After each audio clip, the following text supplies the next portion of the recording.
the world, in particular issues that are affecting us, the Muslims, here in the UK and around the world.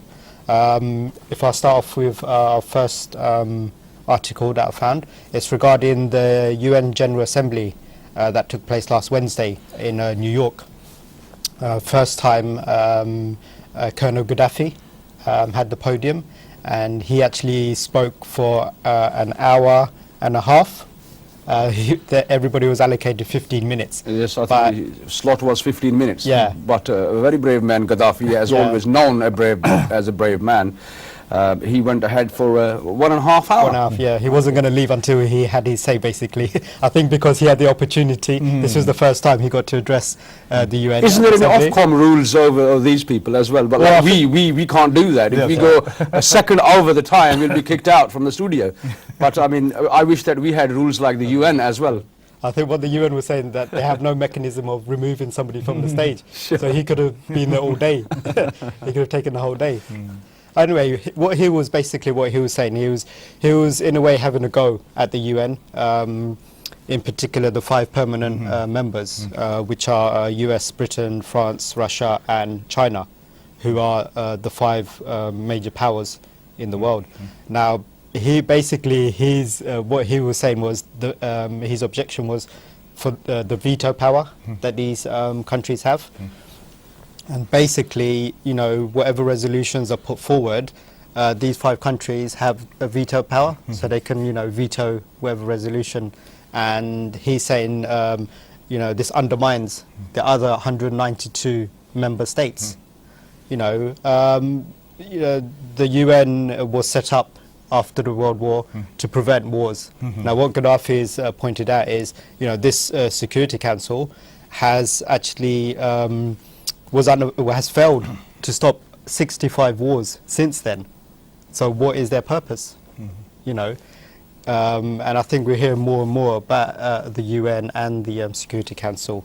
Dr. Shaukat, you know, what are your views on this veto that these 5 powers have? Well, I think that this has been a major problem for all these years that the UN was set up. Initially, after the Second World War, obviously the winning countries, the powerful countries, were using this as a vehicle to virtually bring a kind of world order of their own. And over the years, I think that they've used it as a rubber stamp. If you look at all the wars, certainly in whether it was Iraq war, whether it was in Iran thing, whether it was in the other thing in the South America and so on, whenever they thought that the UN or the General Assembly is not likely to be supporting, they just use their own veto powers and their own outside platforms to use it. And I think that has been a major concern for many, many years. And in fact, there has been debate that whether not only the 5 countries, but there are many other countries who are the emerging countries should be permanent members. But also there are people who think that there should be no permanency. Everybody's a permanent member. But I mean, the tragedy is that the fittest survive, because those people have the power, they have the might, they have the money. The United States alone is more than 40% contributor of the United Nations funding. Europeans make the rest of it, and the poorer countries, third countries, make less than 10%. Therefore, they look at the economic power as the power to make the decision and so on.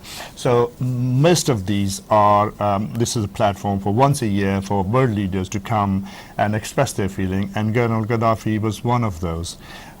It doesn't make any difference. It's a kind of like President Zardari having a Benazir photo over there. It's become something where you go there for your own domestic purposes.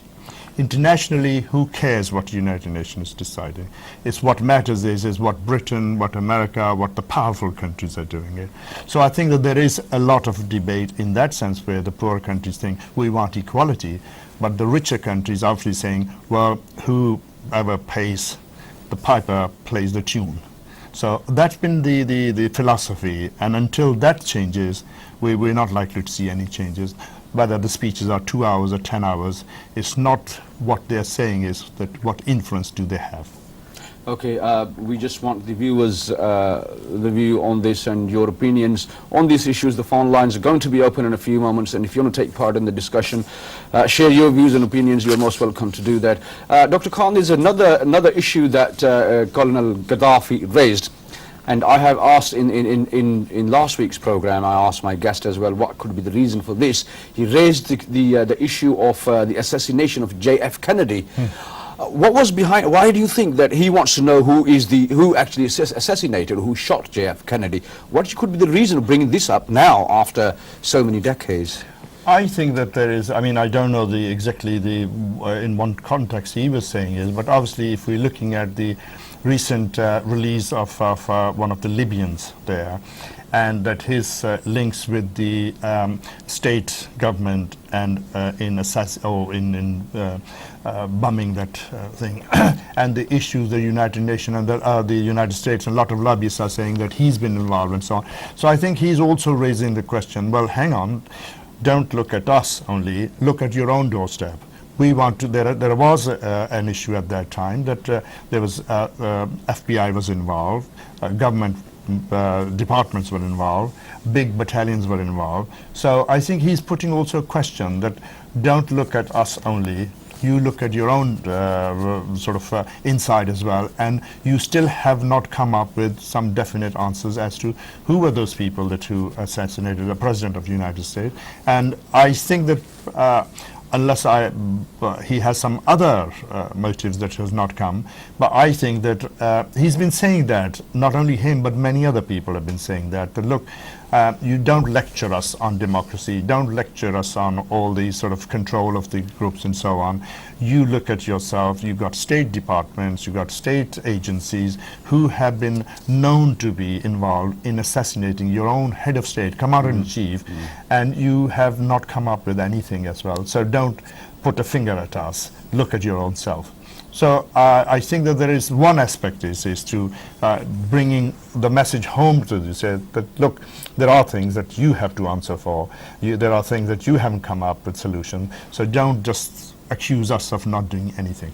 There's been a lot of political assassination in America. If you look in the history, I mean, George Washington